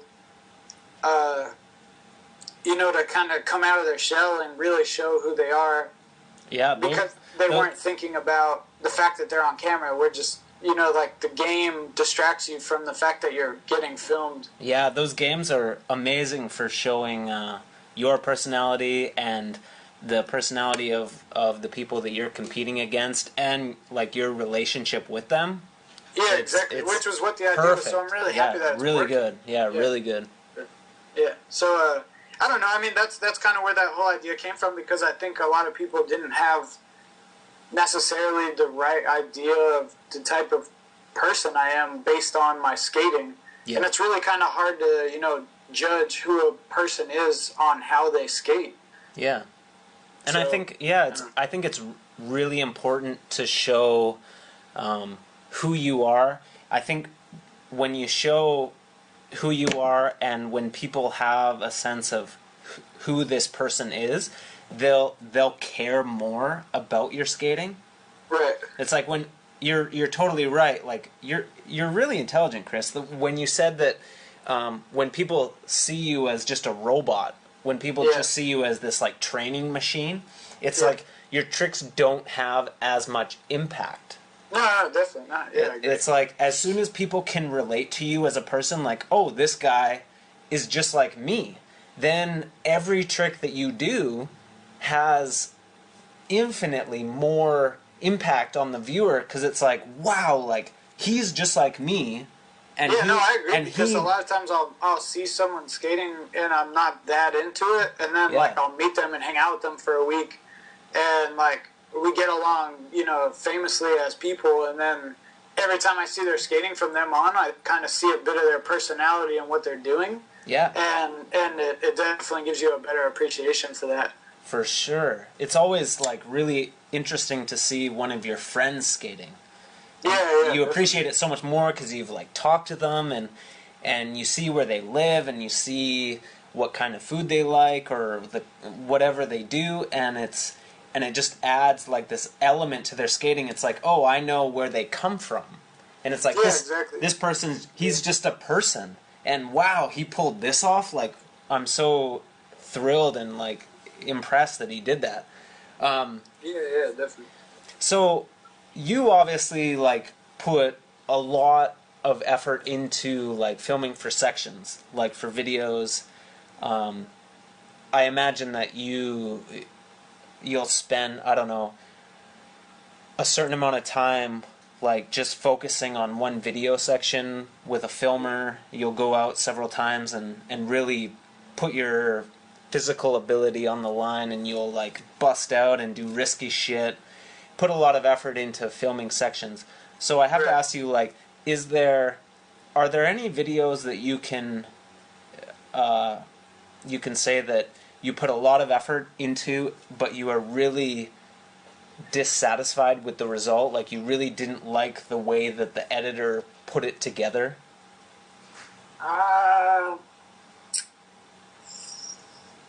Not really. I'll be 100% honest. Even if there was, which there isn't really, I don't think I would be one to like speak on that to put anyone on blast. Like in a situation like what's done is done. Yeah, but, I didn't expect you to answer that. Yeah, exactly. but to be honest, like in general, I've worked with a lot of good friends, and I've been generally pretty editing wise. That I haven't really been that upset with anything.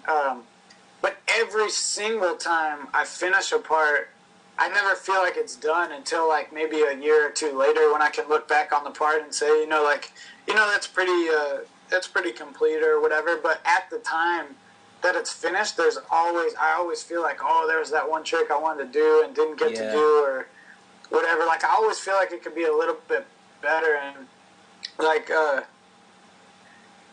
I don't know. It takes a while for me to like sit back and like actually appreciate what I accomplished with filming anything. But I think the biggest thing too is nowadays, like I haven't really put out like anything since Regardless. Not that was like a super long time ago, but I think in years past I was putting out sections more frequently.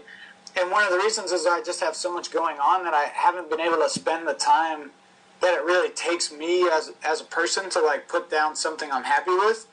And in my opinion, if you're not going to put out something better in some way to you, like whether it's bigger, faster, stronger, whatever, or if it's progressive technically, or if it's progressive, to your last part, then it's kind of pointless to put it out. And especially in a real video and a DVD that people are going to be paying money for, like I can guarantee you, like, that you're never going to be disappointed with a part that I put out, because like I'm not going to put out a part if it's not up to par with what I think I should be capable of putting out at that point in time. Right. I really want you to be careful with that attitude, because I really don't want you to in the next couple years say like, oh, I can't keep up with these young kids, or... No, but it's not even like that, though. Because, see, that's the thing, though, is I'm not talking about... maybe... It's hard for me to express really what I mean by that, because I don't... Right now, like, I don't see myself competing with anybody, like, which is maybe also, like, an unhealthy way to look at things, but I feel like I've been pretty fortunate in terms of, like, being able to kind of cement... my name is what it is, like, and it is what it is. So I'm only competing against myself at this point, especially in terms of like filming.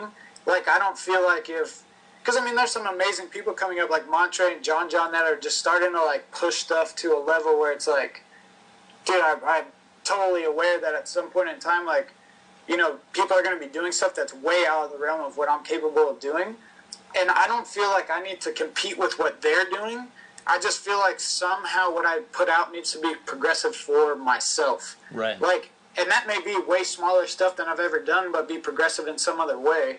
I can't just like put out a part of like me doing like easy tricks on down rails or something. I just mean like it needs to be entertaining somehow, and to me, to be entertaining skating wise, it has to be progressive in my head, in my skating and what I'm doing. Like, but I don't really look at other things because, I mean, especially even like people, because I've been so caught up with other stuff I'm doing, like Nitro and all that stuff.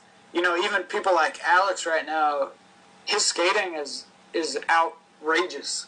Like, the control he has and the tricks he's doing. And when I was watching footage for AJ's new video the other day, and I'm constantly blown away by Alex's ability on a pair of skates. And like, if I was comparing myself to him and his part that he's putting out, like, there's no way I'd want to release anything. So I just stay conscious of like making sure that for myself, it's something that I'm proud to have people see me do. Yeah. Yeah.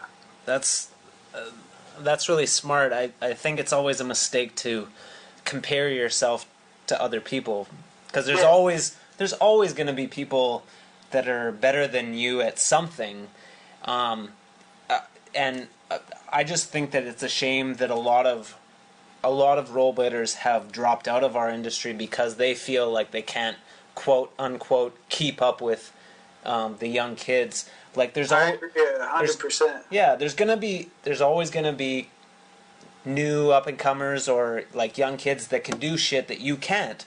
But dude, John Julio is the most perfect example about how you can mature your skating in a way that you are still the fucking man. Like, yeah, John Julio is the dude. Like, if you watch any of the stuff he does on skates nowadays, like, when you watch John, you don't compare him to anybody else because what he's doing is so John Julio, like, if that makes sense. But it's like, when you watch his shit, it's powerful still. Like, whether or not he's doing, you know, the biggest spin and trick you've ever seen, and it's not the most progressive thing, when you watch it, it's just as, if not more powerful than something that, like, someone else has done. So, like, He's definitely someone I look up to in terms of, like, being able to hold your shit down, like, as long as you want, as long as you know, do it the right way. And he's matured his skating in a way that's, like, ridiculous. And anytime you see him skate, it's a powerful experience for sure.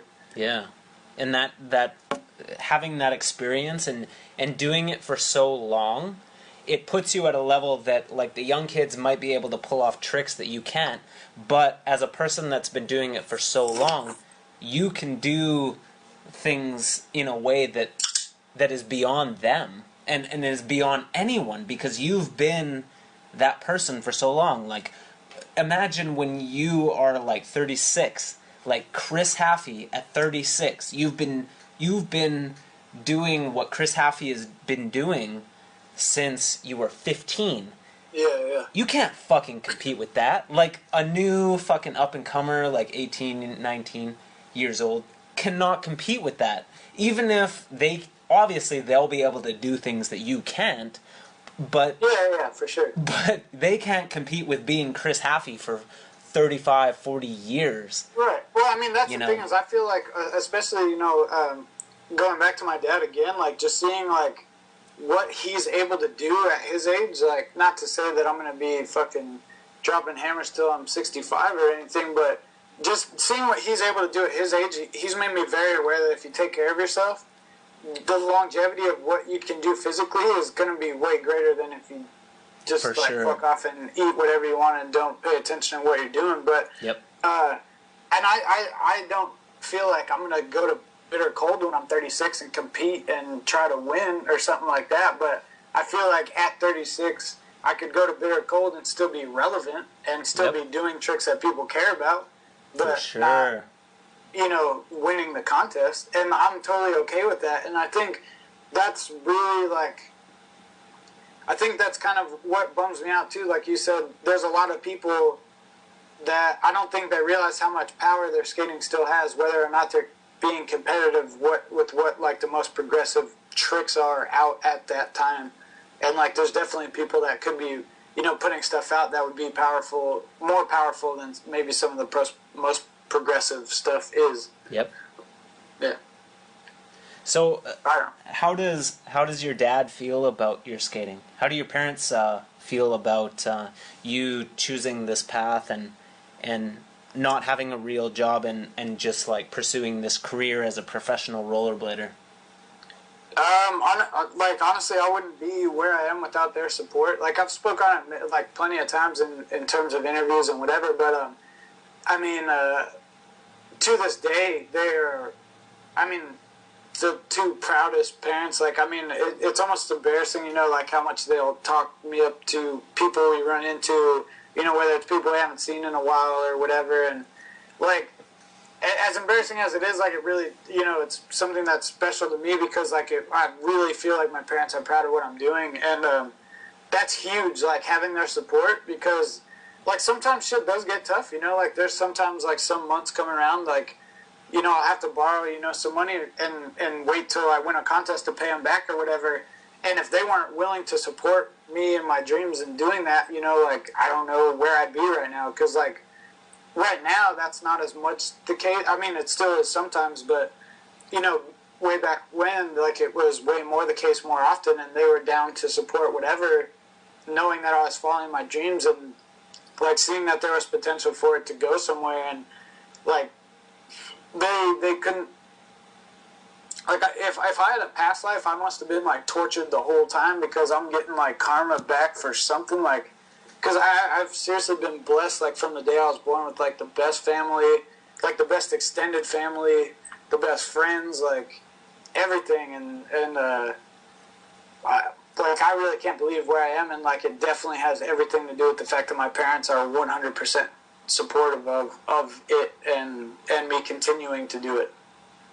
Yeah. So I don't know. I mean, I'm pretty, like, I seriously, I thank God every day that my parents are who they are, and just, like, that I get to live the life I live every day, and, like, if it changes now, then, you know, so be it. I mean, no one can really take away, you know, having lived this life since I was 15, like, yeah. So, I mean, whatever, you know. That's amazing.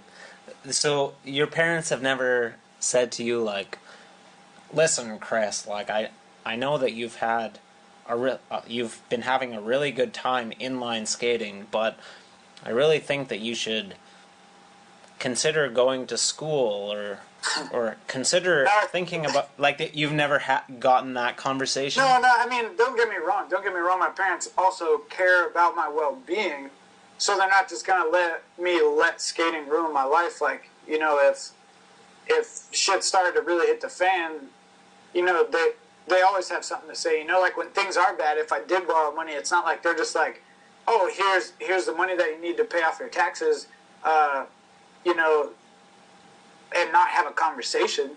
That always comes with a conversation about, you know, like, okay, well, what's, like, the projected, you know, income for next year and this and that and whatever. And I do my taxes with my dad. So, I mean, he sees what I make, and he you know, it's like, if there's, like, a real, if he feels like there's going to be, you know, I've had, you know, conversations where it's like, okay, like, well, this negative thing just happened. Like, do you think that's going to affect, like, your ability to make a living off of skating? Like, you know, is it time to start exploring other avenues? And it's like, well, I don't know. Like, then this other positive thing is happening that kind of makes up for that income. Yeah. You know, and whatever. Like, I mean, I absolutely have conversations with them about my well-being, but never have they said, oh, you know, skating's just like, it's just, you know, it's a phase you were going through when you were a teen, and we let you live it for a little while, but now it's time to get serious. It's like, I mean, like, my dad has accomplished, like, outrageous things. Like I said, he ran around Lake Tahoe, he's climbed Mount Kilimanjaro, like, he's done all these, like, really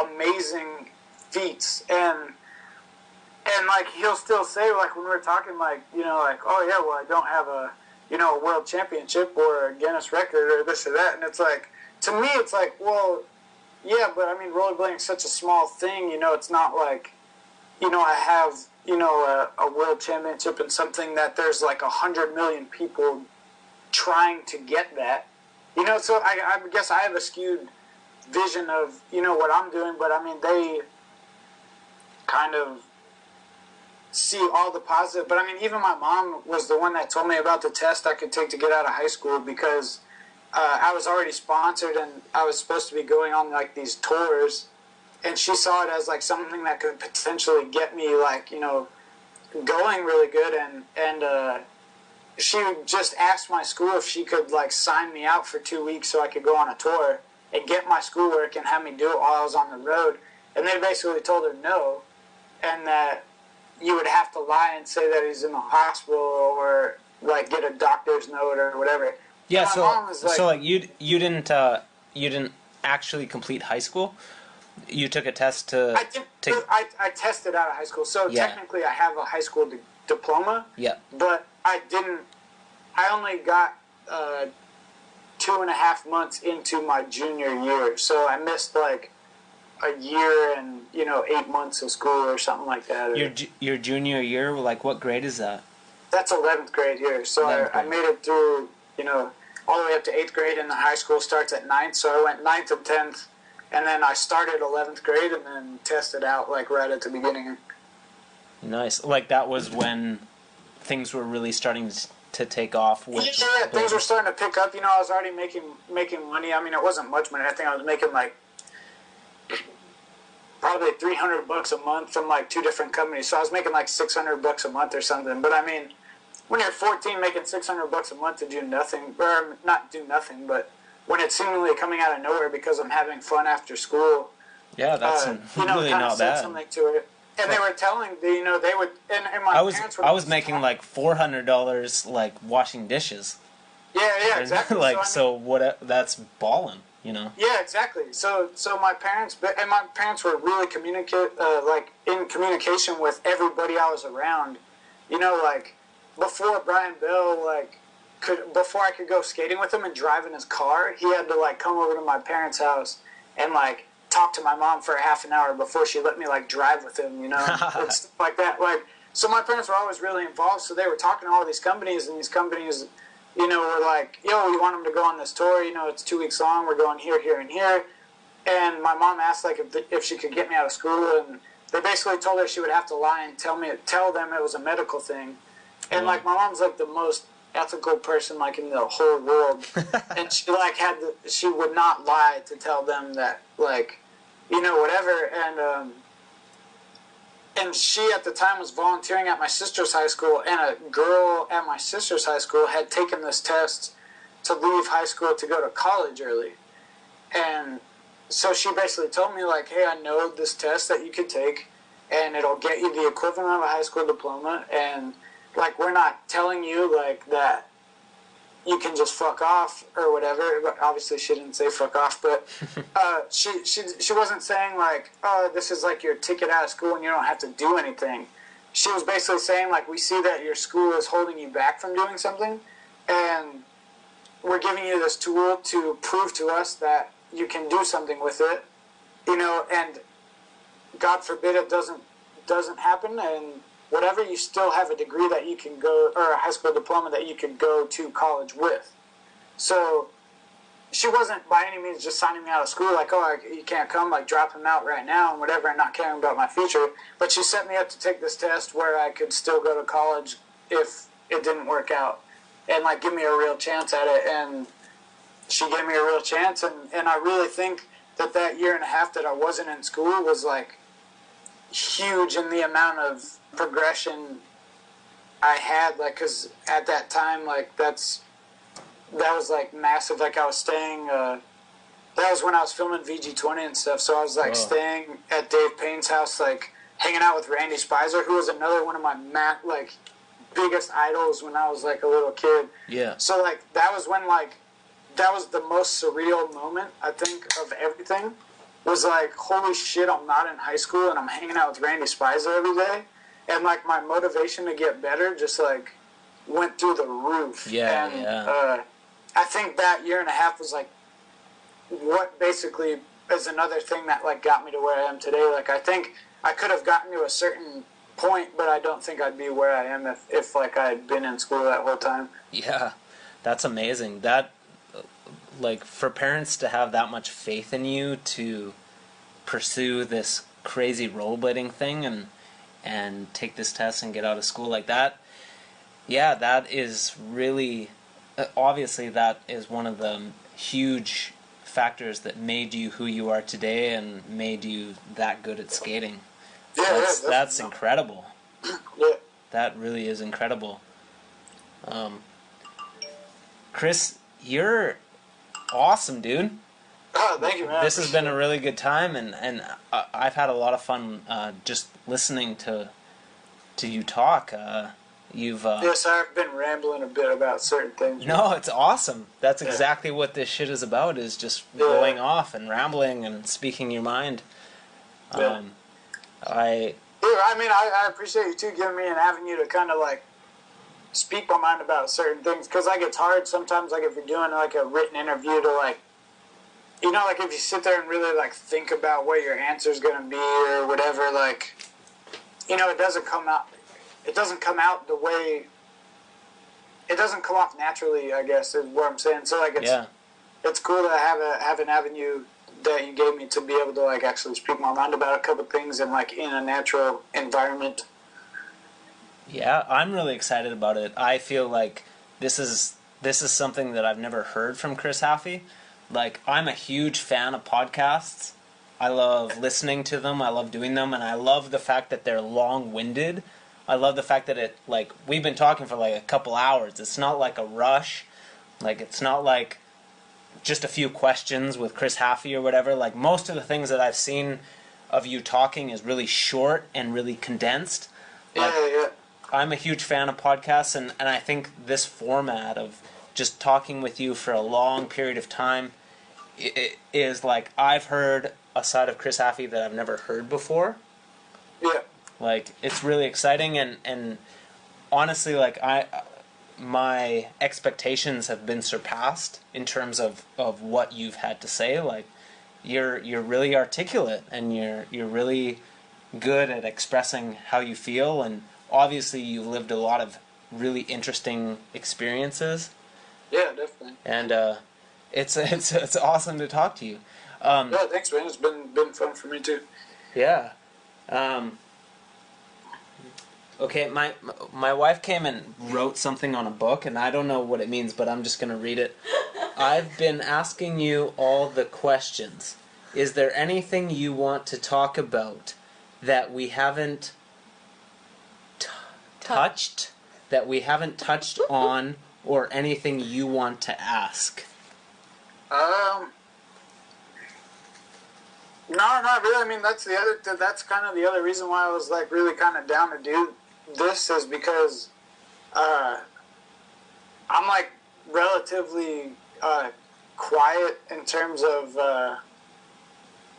giving my opinion about things. Like, if it's not asked, I guess not. I just like, a lot of times I see like no reason to give information if there's no reason to give it.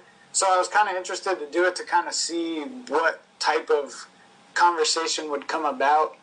So I didn't really come into this with any expectations. I just kind of like wanted to roll with the punches and see where it went. So I didn't really have anything in my head in terms of like things I wanted to get out there, or like things I wanted to ask or talk about or anything. So that might be a disappointing answer, but no, yeah, I totally understand. It's just like, really, a lot of shit naturally came out of it, and you knew that a lot of shit would naturally come out of it, and yeah, that's amazing.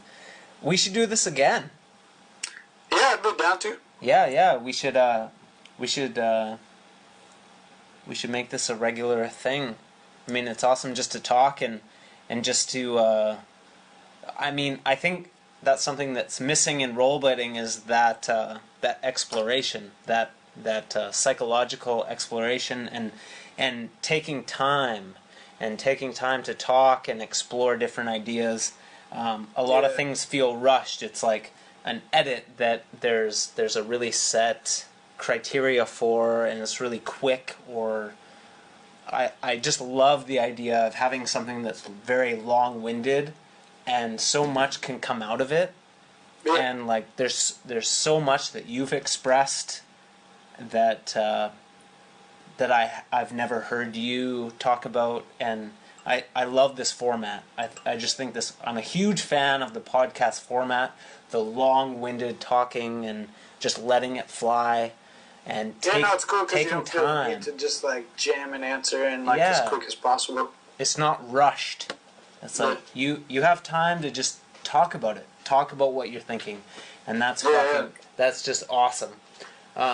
So what's next? Like, what can we expect from Chris Haffey in the next little while? What do you have planned for us?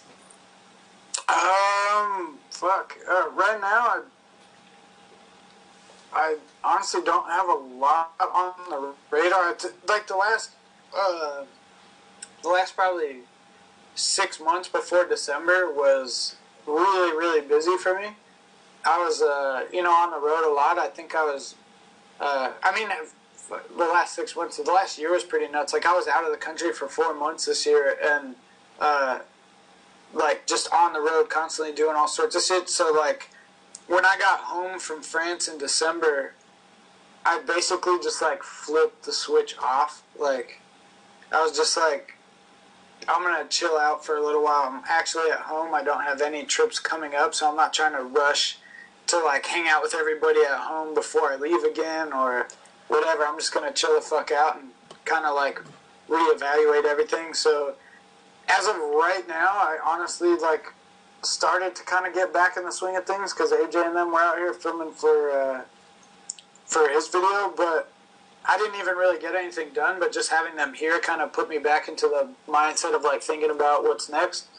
And then, like I said, we were looking for apartments and we're moving now, so I'm kind of caught up in doing things that are taking up a lot of time and distracting me from thinking about skating. But definitely Bitter Cold is the next huge thing coming up. And then hopefully in between Bitter Cold and May, because May is when I go back to Australia for more nitro stuff. Nice. There will be some heavy activity on my website. So I'm trying to come up with all the content that will be going on in between then. But that's really what I'm focusing on, I think, now in terms of, like, my thought process is coming up with things for that. Nice. Yeah. That's exciting. Yeah. The future. Yeah, the future.